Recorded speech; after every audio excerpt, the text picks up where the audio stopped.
Good evening, I'm Jeff Koinange, and this is Jeff Koinange Live at Citizen Television. Tonight, if you know it's Wednesday, it's all about JKL. That's right, and tonight, my guests are two young, smart, ambitious, yes, senators. They're both senators, beginning with the senator from Makueni, who just won his second term in the recently concluded elections. And right next to him, his partner in crime, if you will, the newly elected senator from the county of Nairobi, Johnson Sakaja.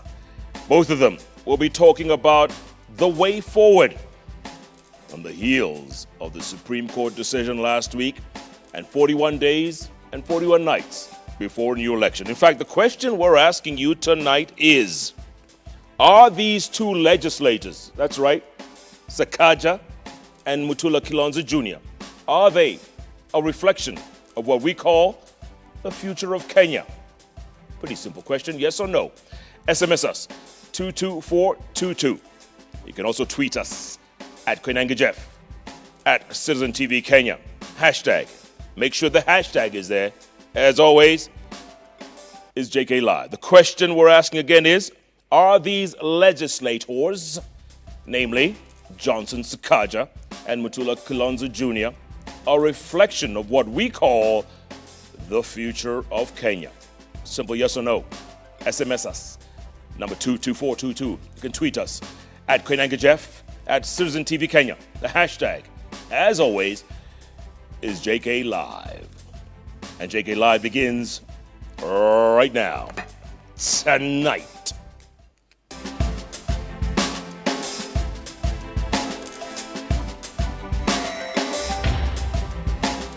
8 dead, scores injured in Thika Superhighway latest accident. Killer discrimination. Investigators' report suggests Moi girl's prime suspect helped selected friends escape deadly inferno. Jubilee demands Chebukati drops 9 officers allegedly sympathetic to NASA in tit-for-tat presidential race shakeup. And 4 beheaded as terrorists strike again in Lamu despite heavy security presence.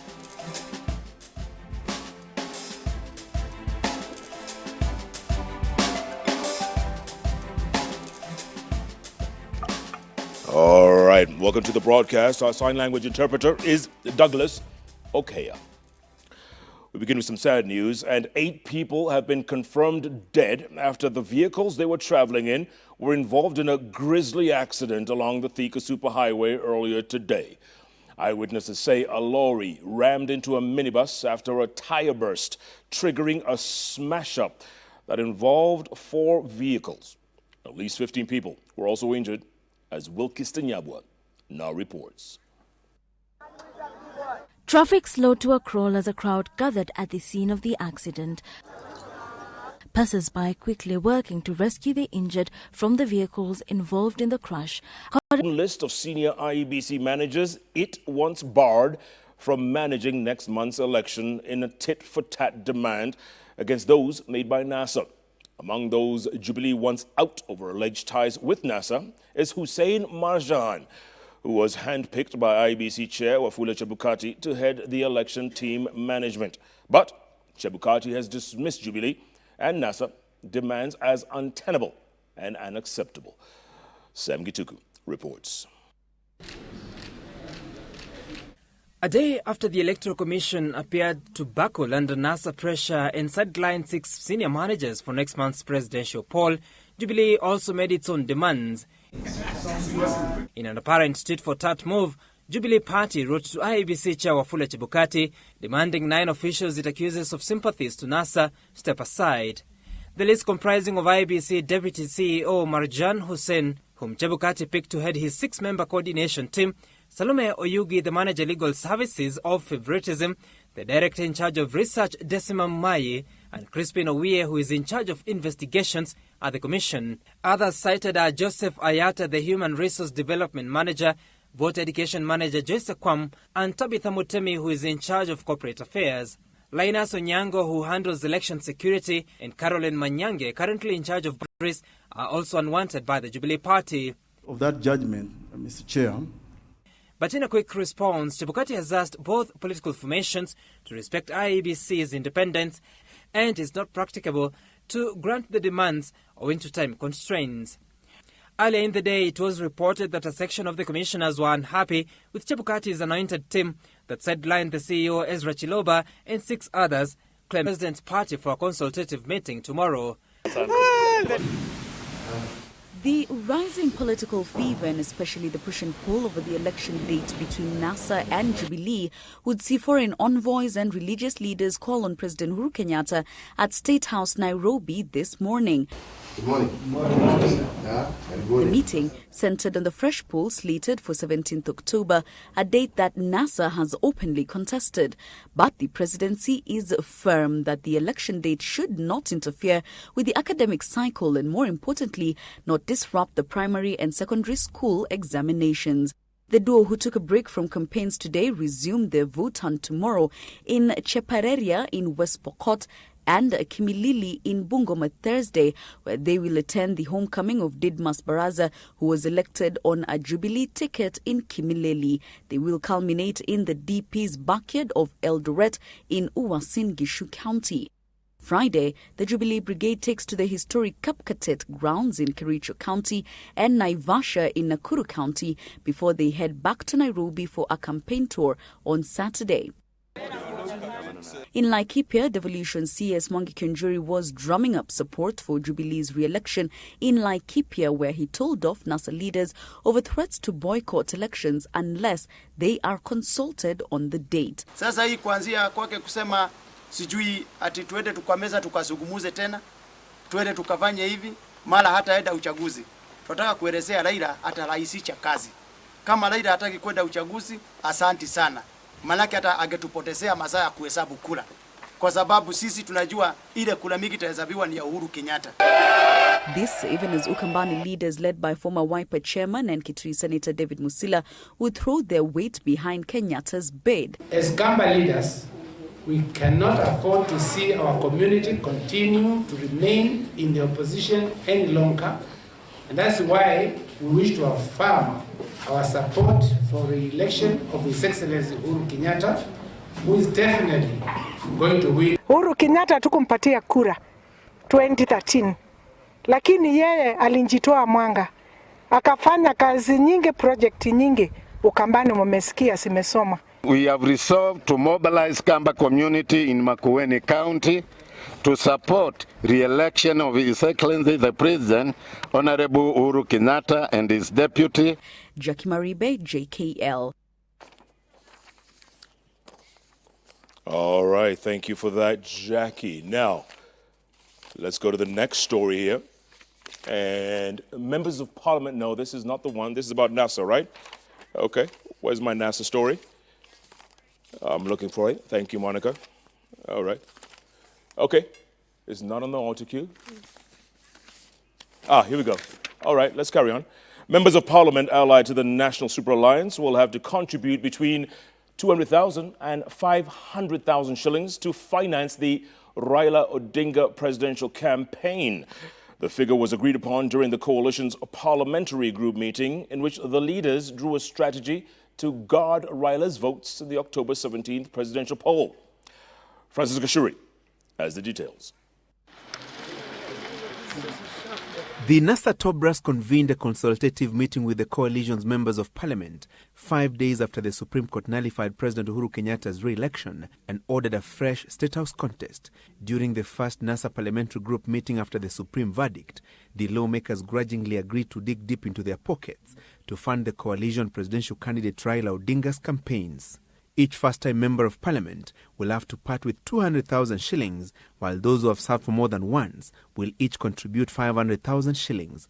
NASA has 160 members of parliament in the Senate and the National Assembly.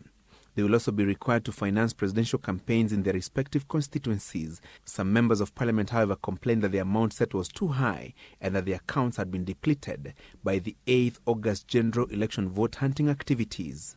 And we are ready for it anytime, except that we want preparation for this election in terms of management by IEBC to be above board. This time round, there is no second guessing. IEBC must get its act together. Each of the MPs and county assembly members will be tasked with spearheading Odinga's campaigns in their respective constituencies and wards, as well as voter mobilization on the polls day. They will also serve as Odinga's chief agents across the country, with several vocal members of parliament being dispatched to perceived Jubilee strongholds to guard the NASA candidates' presidential votes. Jubilee's position is Bora Uchaguzi, ours is Uchaguzi Bora. Besides that, we are also preparing ourselves properly on how to protect our votes, because we do not be where we are if our votes were not stolen. The NASA members of parliament will also be expected to reach out to their competitors from the coalition following the bruising parliamentary contest last month to avert fallouts that may eat into Odinga's support base 40 days to the repeat presidential race. Francis Gashuri, JKL. All right, thank you, Francis. Now, the window for filing election petitions lapsed today, with the judiciary registering more than 100 cases in court by close of business. 15 cases challenging the election of governors have been filed, with 54 seeking to overturn the election of MPs. Sylvia Chebukati reports. The mad rush to hit the election petition filing deadline kept several courtrooms abuzz today as election losers carted in evidence they believe will show how their victory was stolen. A torrent of petitions filed at the Milimani High Court in Nairobi come from Mandera County, where winners of virtually every elective post have been challenged. Gubernatorial candidate Hassan Nur Hassan led the way, followed by the senatorial candidate, and now 2 candidates from Mandera East who filed separate petitions but have enjoined some of the other candidates as interested parties. They cite massive irregularities, including voter bribery and relocation of gazetted polling stations. Yes, they were moved on the day of the elections. People were expecting to be on that side where it was gazetted, but suddenly the thing was moved, and people, when they came, they were told in Niuko, that area where you need to go. So the reasons that were given was insecurity, Al-Shabaab and all these kind of things. The last 4 years we had Al-Shabaab and those kind of issues. It should have been thought about it, and the gazetted, wherever they held the election now, should have been the gazetted place so that everybody knows they should have organized themselves and they should have come to wherever IEBC was to hold the elections. In Nairobi, 2 more aggrieved candidates for MP position, including Steve Mbogo of Starehe and Elizabeth Ongoro of Ruaraka, also filed their petitions, as Joseph Makilap of Baringo North and Eldama Ravin's Musa Sirma filed theirs at the Cabernet High Court. Dr. Isoe Ochoki also put in his petition against Nakuru Town MP's win, as a voter in Nandi went to court to challenge the re-election of MP Alfred Keter, citing malpractices during the election. In Meru, Sila Muriuki of Imenti North filed his petition, as ex-GEM MP Jakoyo Midiwo and David Ochieng of Ugenya filed theirs at the High Court in Siaya, bringing the total number of petitions for the MP position, Women Rep and Senate to 54. Walter Nyambati's petition challenging Governor John Nyagarama's re-election, that of Oyugi Magwanga challenging Homa Bay Governor Cyprian Awiti's re-election, and Jack Ranguma's petition challenging Peter Anyang' Nyong'o's election as Kisumu Governor also brought the number of petitions for governor position to 15. More than 50 petitions have been filed for the Member of County Assembly post across the country. Inspired by the Supreme Court ruling that annulled the presidential election results, many petitioners cite massive irregularities and fraud of unprecedented levels. Aggrieved former Gatundu North MP Clement Waibara, however, alleges one more bizarre factor, witchcraft, as a major contributor for his defeat. In his affidavit, he claims his rival Ann Kibe used witchcraft to scare voters into backing her bid. A precedent was set with regards to witchcraft in a 1994 petition that led to a ruling barring former Cabinet Minister Mosekari Kombo from participating in the subsequent by-election after witnesses testified that he used witchcraft during his campaigns. Curtains have fallen on election petition filing, and those candidates who missed out but are still aggrieved are expected to forever keep their peace with regard to the just concluded election. What will now follow is an intense legal battle, followed by a grueling political battle in those cases where the court will order for repeat elections. Sylvia Chebet, Citizen TV, Nairobi. Thank you, Sylvia. Now, in other news, the fire at Moi Girls School, Nairobi, that claimed 9 students' lives was a deliberate arson act fueled by a hand sanitizing gel. An investigator's report seen by Citizen Television also suggests the fire may have been started by a student to force a transfer. And today, the 16-year-old suspect was arraigned in court and remanded for a week. Hassan Mugambi has the details. At the Milimani Juvenile Court, the prime suspect of the Moi Girls Inferno that claimed the lives of 9 Form 1 students was presented before Senior Principal Magistrate Teresa Nyangaine. In an affidavit presented to court by Kilimani DCIO Phyllis Kanina, the 16-year-old was arrested after investigations linked her to the Saturday night arson attack. The detectives seeking for more time to hold her as investigators probe the information on her laptop and a mobile phone she owned that was registered in her mother's name.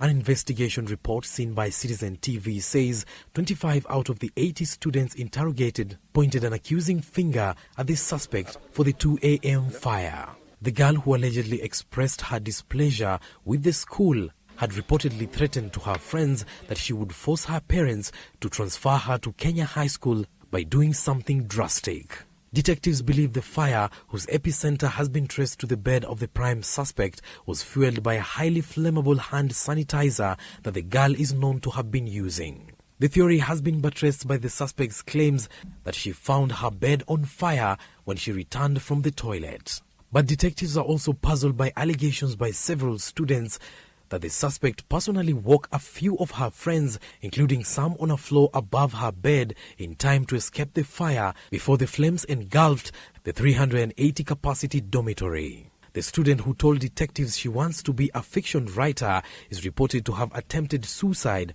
by trying to slit her wrist, telling her friends that she was admitted to the school against her will. The police report quotes students